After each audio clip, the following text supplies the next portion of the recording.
নমস্কার বন্ধুরা, Debanti blog and কুকিজে সবাইকে আরও একবার স্বাগত। আজকে আমি দুপুরে বানাবো আলু ক্যাপসিকাম দিয়ে পাঙাশ মাছের পাতলা ঝোল। তো আমি পাঙাশ মাছ এখানে নুন হলুদ দিয়ে ভেজে রেখেছি, আর আমি ফোড়নের জন্য একটু তেল গরম করে জিরে ফোড়ন দিয়ে আর লঙ্কা, দুটো তিনটে লঙ্কা আর আলু লম্বা লম্বি করে কেটে রেখেছিলাম, সে আলু আর পেঁয়াজ দিয়ে একসাথে ভেজে নিচ্ছি। আর ক্যাপসিকাম আমি 4 ফালি করে কেটে রেখেছি। আলুটা ভাজা হতে থাকুক, ততক্ষণ আমরা মশলাটা রেডি করে নিই। এখানে 1 চামচের মতো জিরের গুঁড়ো, ধনের গুঁড়ো, আদা বাটা আর শুকনো লঙ্কার গুঁড়ো আমি একটু জলে ভালো করে মিশিয়ে কিছুক্ষণের জন্য রেখে দেবো। আলু পেঁয়াজ ভালো করে ভাজা হয়ে গেছে, এবার আমি ক্যাপসিকাম দিয়ে দিলাম। ক্যাপসিকাম দিয়ে একটু নেড়ে নিয়ে আমি যে মশলাটা করে রেখেছিলাম সেই মশলাটা দিয়ে দেবো। মশলাটা দিয়ে ভালো করে সবজিগুলোকে মিশিয়ে নিয়ে ঢাকা দিয়ে রাখবো কিছুক্ষণের জন্য। ঢাকনা তুলে দেখে নেব যে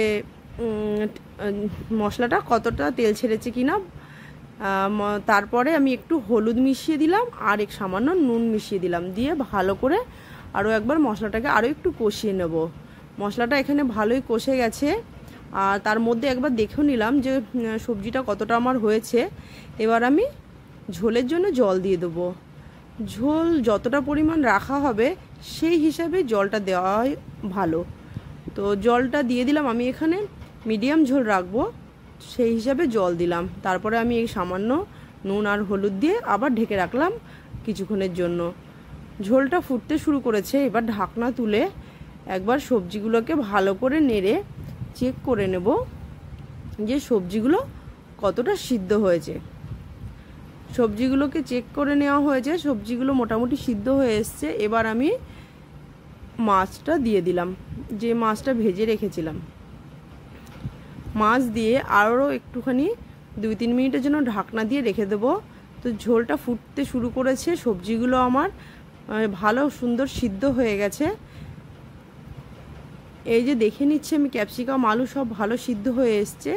এবার আমি উপর থেকে সামান্য গরম মশলার গুঁড়ো ছড়িয়ে দেব।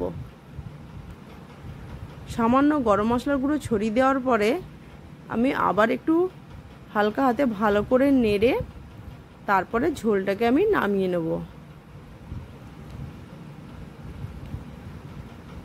গরমের দুপুরে এরকম পাতলা ঝোল হলে গরম গরম ভাতের সঙ্গে খুব ভালোই টেস্ট লাগে খেতে। আর এই সহজ রেসিপিগুলো যদি আপনাদের ভালো লাগে তাহলে অবশ্যই আমার চ্যানেলটি লাইক, সাবস্ক্রাইব এবং বন্ধুদের মধ্যে অনেক বেশি শেয়ার করে দেবেন। আর পাশে থাকা বেল আইকনটি প্রেস করে অল সেট করে দেবেন, তাহলে আরও নতুন ভিডিও পাবেন তাড়াতাড়ি।